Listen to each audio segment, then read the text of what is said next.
ስትጠብቁት የነበረውን እንግዲህ አጠር መጠን ያለች ትንሽዬ ጨዋታ ግን በጣም ብዙ ኦድ የሚይዝ ጨዋታዎች ይዤላችሁ መጥቻለሁ። ይህ ከእንግሊዝ ፕሪሚየር ሊግ ብቻ ነው። ሰው የዚህም ቪዲዮ የዚህ ላይ ካይቼ ደግሞ ጀርመን ቡንደስሊጋ በጣም ብዙ ጨዋታዎች የምለቅላችሁ ይሆናል። ምክንያቱም እኔ በቀን ውስጥ 3 4 20 ምናምን 30 ኦዶችን ማሳካ ሰው ስለሆንኩኝ ስቶሪ ማድረጌ ስላያችሁ ትሞክራላችሁ። ግን የእናንተን ሰፖርት ፈልጋለሁ። ሰብስክራይብ አድርጉ፣ ላይክ አድርጉ፣ ሀሳብ አስተያየቶቻችሁን ኮመንት አድርጉ።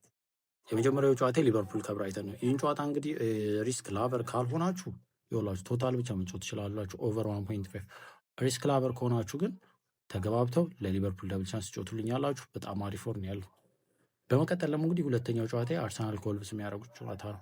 ይህን ጨዋታ ይኸውላችሁ ሪስክ ላቨር ካልሆናችሁ አርሰናልን ዊን ብቻ ብላችሁ ላሽ ማለት ትችላላችሁ። እንደኔ ግን ሪስክ ላቨር ከሆናችሁ ፈርስት ሃፍ 2 ጎል ይገባል በሉልኝ። በመቀጠል እንግዲህ የመጨረሻው የእንግሊዝ ፕሪሚየር ሊግ የሶስት ጨዋታ ፕሬዲክሽን ቼልሲ ከኤቨርተን የሚያደርጉት ጨዋታ ነው።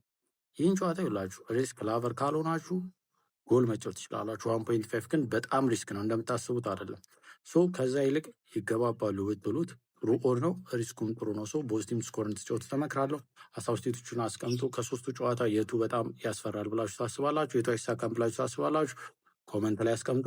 በሌላ ቀመር እስከምንገናኝ መልካም ጊዜ